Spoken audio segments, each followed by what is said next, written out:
Véronica, nos états de d'action, je vais faire bref parce que je pense qu'on est tard. Je voulais juste faire un commentaire sur ce que tu as dit, Willy. Je suis tout à fait d'accord avec toi sur le tournant et sur les changements, etc. Par contre, j'ai une nuance à apporter sur ce que tu as dit sur l'estime de soi, parce que je trouve que c'est une solution toujours un peu facile, dans le sens que, quelque part, la réalité aussi des homos qui ont des relations sexuelles aujourd'hui dans le Marais, mais pas que dans le Marais, c'est qu'ils ont simplement beaucoup plus de chances de rencontrer le virus. Parce que le taux de prévalence dans la population où ils puisent les rencontres sexuelles est beaucoup plus touché. Donc je pense qu'il y a aussi des gays qui n'ont pas de problème d'estime de soi, mais c'est pas pour ça qu'ils ne se protègent pas. Par ailleurs, on a des gays qui boivent le thé vert contre les toxines, qui vont dans la salle de gym parce qu'ils voient, et qui ont des relations sexuelles parfois non protégées. Donc, bon, je trouve que ce truc un peu psychologisant et pathologisant de la sexualité gay, ça me dérange un petit peu, parce que finalement, on ne dirait pas tout à fait ça, peut-être, de quelqu'un qui a une relation non protégée hétéro, et qui probablement ne se contaminera pas, parce qu'il aura très peu de chances, par ailleurs, de rencontrer le virus. Donc ça, c'était juste un commentaire. Et par ailleurs, j'avais provoqué un petit peu, avec une des questions de la soirée, c'était comment vous mobiliser. J'ai trouvé que si ACT UP dépassait, surmontait un petit peu ce côté un peu moralisateur de voir la question de la prévention, je pense que c'est peut-être une piste pour mobiliser un petit peu, notamment au sein de la communauté homosexuelle. Quel a été le propos moralisateur que j'ai tenu? Sur le fait que, voilà, j'ai trouvé que le fait de dire que les personnes qui ne se protègent pas, j'ai senti un petit peu une façon un peu comme ça hautaine de décrire cette situation et de décrire aussi les acteurs de prévention qui doivent faire avec les réalités du terrain où, je ne dis pas qu'il faut dire des conneries comme l'histoire du gel, mais où, oui, c'est protégé tout le temps, c'est pas si facile que ça, et qu'est-ce qu'on fait avec ça? Est-ce qu'on dit simplement, non, il faut mettre la capote, etc., ou il se dit, bon, qu'est-ce qu'on fait? Comme proposé, c'est pas une morale, ça, c'est pas moralisateur, c'est plus une conviction de combat. Non, moi je trouve que c'est une conviction de combat, mais après il y a aussi une réalité de terrain, il sait aussi discuter et être aussi un peu pragmatique, et je trouve que pour moi c'est être moralisateur de dire que finalement si on ne se protège pas, c'est un échec. Si on ne met pas la capote, c'est un échec. Bon, voilà, on est tous très contradictoires. La sexualité, comme tu disais, c'est quelque chose de très irrationnel. Bon, c'est un peu plus compliqué que ça, et je suis tellement d'accord avec Louis Rosamond, comme il dit, la libération que ça a été pour des personnes séropositives, de savoir qu'ils étaient moins contaminants. C'est-à-dire, qu'est-ce qui se joue dans ces moments-là? Comment nous, on peut dire, voilà, il faut mettre la capote, il faut mettre la capote. Bon, pour moi, c'est très complexe. Et je trouve qu'aujourd'hui, il faudrait pouvoir saisir les opportunités qui nous donnent la science, qui nous donnent la recherche. Ce qui ne signifie pas du tout, parce que quand on dit que quand même, les homos se protègent beaucoup et mettent beaucoup la capote, il faut le rappeler, donc c'est quand même quelque chose de génial. Et je pense que personne ne veut se départir de ça. Mais simplement sur le discours qui est porté sur ce que c'est la prévention, je pense qu'il faudrait sortir un petit peu d'un certain, moi je le considère comme moralisme. Et je trouve que ça fait du tort à tort, association que par ailleurs j'aime beaucoup, et dans laquelle j'ai des personnes que j'aime beaucoup, comme notamment Hugues Fischer et Christophe Marté, avec qui j'ai eu la chance de travailler, et avec qui je pense qu'on est d'accord sur plein de choses. Mais parfois ça m'énerve parce que je trouve que c'est dommage pour vous. Voilà. Mais moi je vais sortir, j'ai fait des gros mots, mais ce qui me frappe le plus, c'est au-delà de la prévention, c'est la solidarité, enfin, je ne sais pas comment appeler ça, le sens de la communauté, ou la solidarité, bref, cette idée que, oui, aujourd'hui à Paris et dans les grandes villes de France, il y a un gay sur 5, ou un gay sur 6, ou un gay sur 7, donc il y a beaucoup de gays qui sont contaminés, mais qui sont totalement invisibilisés. Moi, je me sens totalement invisibilisé en tant que séropos, et j'ai pas forcément envie, effectivement, d'aller parler de mes problèmes de séropos. On pourrait aborder cette question aussi quand même. Ok, il y a des traitements, mais moi j'aimerais quand même qu'on propose des traitements qui sont plus faciles à prendre, même s'ils le sont plus, moins souvent, me dire que j'ai pas quand même toujours cette épée de Damoclès. Vous imaginez quand même que j'arrête mes traitements 1 semaine, 2 semaines, 3 semaines, je ne sais pas trop ce qui peut se passer. Bien sûr, on me dira, on va en reprendre un autre. Non mais, je vais prendre tous les jours un truc. Vous me parliez tout à l'heure, c'est quoi moi j'ai une perte de liberté. Alors après, on l'accepte pas. C'est ça l'idée, c'est que depuis 30 ans, on a une perte de liberté. Perte de liberté, non. Alors, la liberté, c'est aussi parfois justement ça empiète celle des autres, etc. Donc bon, c'est aussi de ne pas faire n'importe quoi, bien sûr. Mais la liberté, tous les jours se dire je dois prendre le matin et le soir quelque chose, sinon je sais que peut-être dans 6 mois ou 3 mois, il peut m'arriver des problèmes. Bon, ben voilà, pour moi c'est une perte de liberté. Mais ce que je veux dire c'est ça, c'est qu'il y a quand même un vrai manque de solidarité, il y a un vrai manque de visibilité de la séroposité dans le Marais et à Paris, et c'est dramatique. Il y a encore, mais oui, il y a encore quelques mois ou quelques années, il y avait par exemple ce centre au-dessous du volcan, cette galerie en plein dans le Marais, rue Sainte-Croix, où ACT UP, Aide et d'autres faisaient le samedi des permanences, discuter avec des gens. Moi j'ai eu des moments extrêmement importants de discussion, etc. Parce que évidemment ça passe pas que par les flyers. Et aujourd'hui on voit plus d'équipe de prévention, on voit plus de discussion vraiment. C'est abandonné, le café séropositif, lunettes rouges a disparu. Enfin, il y a plein de choses comme ça qui font que je pense que les priorités ne sont pas là où elles devraient être. Et je pense que, y compris toutes les associations, pas que elles, mais ACT UP et d'autres, je pense que les priorités ne sont pas là où elles devraient être. Parce que, voilà, il y a des choses qu'on fait et qui, à mon avis, ne sont pas prioritaires par rapport à une question qui est celle de cette énorme épidémie chez les gays, quoi, qui pour moi, enfin, après, bien sûr, chacun a ses priorités. Pour moi, je pense que c'est de gros échecs. Et on parlait des campagnes, c'est pareil. Qu'est-ce que c'est que ces grosses réunions qui n'arrêtent pas, etc., à l'INPES, et on oublie qu'on discute des mois sur les campagnes. Non, il y a des urgences, et il y a je pense qu'il y a une radicalité à récupérer ou à avoir à nouveau. Vous disiez que vous n'étiez pas satisfait, je ne suis pas satisfait non plus. En même temps, on est dans, voilà, maintenant, bon, on est un peu comme des vieux à radoter notre truc. Et puis la jeune génération entre les on est des vieux, mais j'attends vieillir. Moi, c'est pas la pire chose qui puisse m'arriver. Donc, j'ai dit voilà, souvent de patient, la meilleure chose qui puisse arriver, c'est qu'on vieillisse ensemble. Voilà. Moi, je voulais juste intervenir une minute. Attends, juste une seconde, parce que je ne veux pas laisser.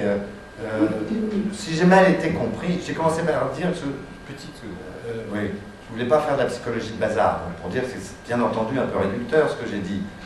Je n'ai pas dit que c'était que ça qui faisait que les gens ne prenaient pas, mais que c'était une des composantes possibles à prendre en compte.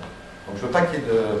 Là encore, n'imaginons pas que les choses sont dues à un événement, et c'est extrêmement complexe, et celui-là est un autre, comme la stigmatisation, enfin bon, on pourrait débattre, je dis bien, on pourrait débattre des heures là-dessus. Pardon. Il y a 2 prises de parole, donc Catherine et puis enfin, je Oui, juste, en même temps, ça loupe mon enchaînement, parce que après Christophe Marté, je veux dire, mais n'oublions pas qu'à l'heure actuelle, dans le monde, il y a plus de femmes contaminées que d'hommes. Et aussi, moi, je voulais on a parlé beaucoup de la prévention, mais j'aurais aimé qu'on parle justement de plus des traitements et de ce qui est voilà, votre point de vue sur ce qui est, voilà, est-ce que le pire est derrière nous ou non, justement, par rapport au traitement, par rapport aux chances de mourir aussi de tas de maladies liées aux effets indésirables des traitements, liées aussi aux effets du virus, etc. Bon. Je vais peut-être prendre les tours de parole. Ah oui, non, ça, oui. Et puis comme ça, vous ferez une réponse globale. Oui. Oui, bah, parce que leur tour.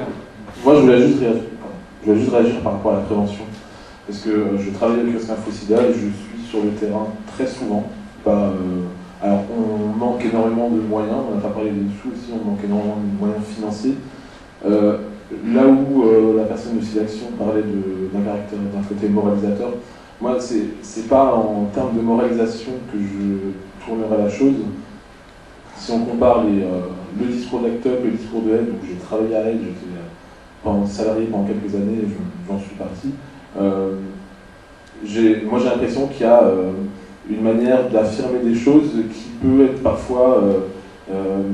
c'est juste une question d'interprétation. Quand on prend les mots fierté, etc., qui sont mis en avant dans certaines publications, pour moi, c'est forcément quelque chose c'est des mots qui sont tellement forts qu'ils peuvent être très bien pris comme très mal pris. Ce ce que je trouve dommage, c'est qu'il n'y ait pas de... On a des objectifs communs, toutes ces associations-là, et que il n'y ait pas une... alors je ne suis pas dans le monde des bisounours, etc.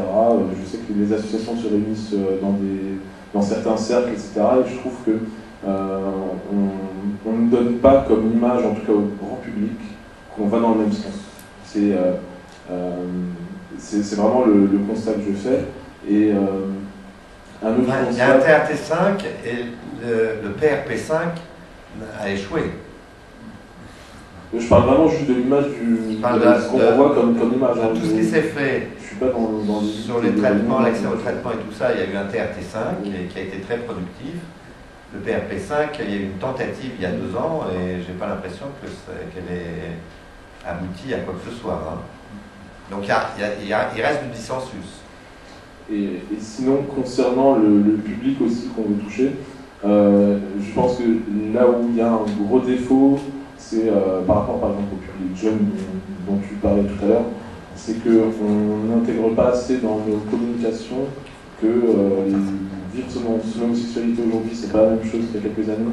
Il y a parfois, je trouve que dans notre discours, quelles que soient les associations, on peut avoir un côté, du coup, pas moralisateur, mais paternaliste, parce qu'on est passé par des choses. Moi, j'ai que 29 ans, je ne me considère pas comme un des plus anciens, mais quand je suis sur le terrain et que je touche des personnes qui ont 20 ans, forcément, on n'a pas le même vécu.